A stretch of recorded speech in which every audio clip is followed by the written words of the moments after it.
व्यक्ति को जब क्रोध आता है ना, तो वो गुस्सा कर कर अपशब्द बोल तो देता है, पर ये अंदाजा नहीं लगा कर पाता कि जो तुमने क्रोध में बोला है वही क्रोध का बोला हुआ एक दिन तुम्हारे सम्मुख में आकर खड़ा हो जाता।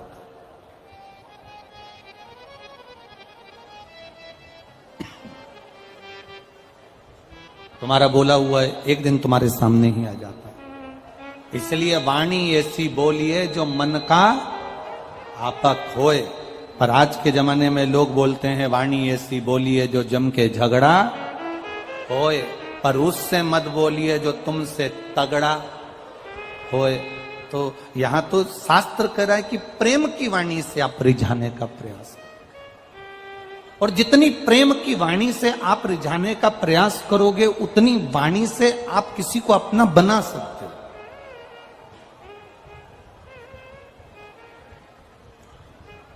जितना परोस सकते हो उतना प्रेम दीजिए।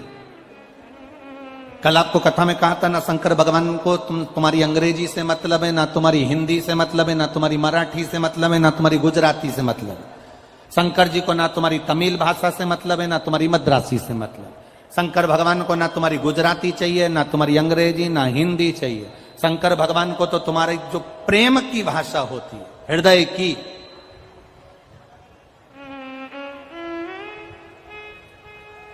निर्मल मन सो मोहि पावा, मोहि चल छिद्र कपट न भावा।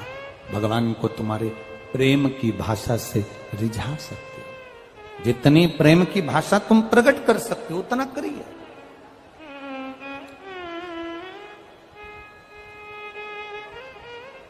जब प्रेम की भाषा हम देंगे तो हमको मिलेगा।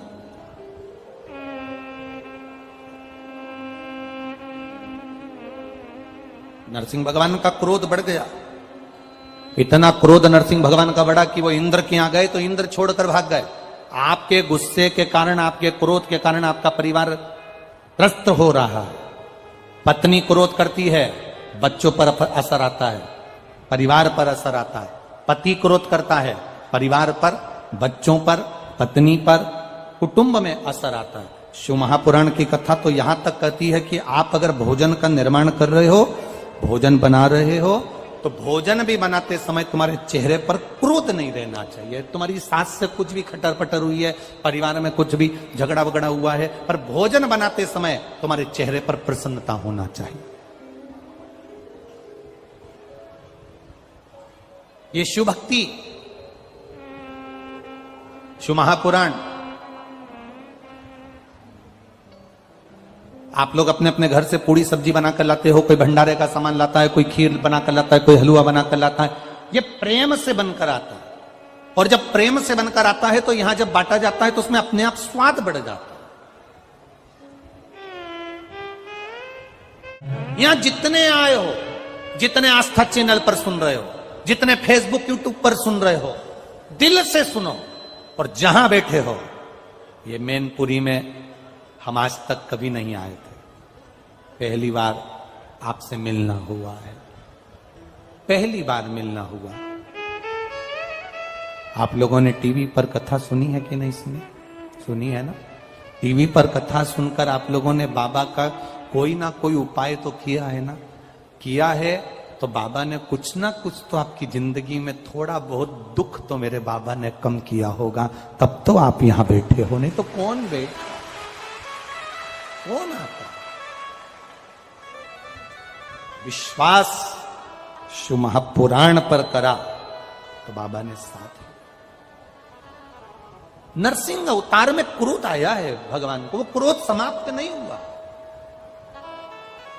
वो क्रोध समाप्त नहीं हुआ।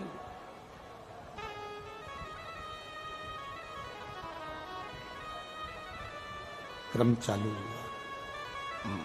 क्रोध चलते चलते चलते चलते इंद्रदेव के पास, वायुदेव, वरुण देव, गरुण देव, सब सारे देवता इकट्ठे होकर देवाधिदेव महादेव के पास पहुंचे।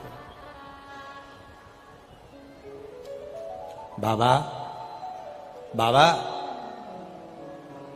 शिव जी की स्तुति शंकर भगवान की प्रार्थना किसी के दूसरे ने जो बताई वैसी नहीं करना, अपना दिल करे ना वैसे भगवान की प्रार्थना करो। भगवान की प्रार्थना तुम्हारे दिल से होना चाहिए, दिल से। एक बकरी चराने वाला, भेड़ चराने वाला शाम के समय सारी भेड़ों को एक जगह पर इकट्ठा कर लेता था। भेड़ों के बाल में से बैठे बैठे जूं निकालता था। जूं निकाल कर कहता था, राम जी तुम्हें वन में रहते रहते बहुत सारी जूं पड़ गई होगी, एक बार तुम मेरे पास आ जाओ, मैं सारी जूं निकाल दूंगा तुम्हारी। बस वो बैठे बैठे यही बोलता रहता था कि राम जी तुमको भी जूं पड़ गई होगी, मैं निकाल दूंगा।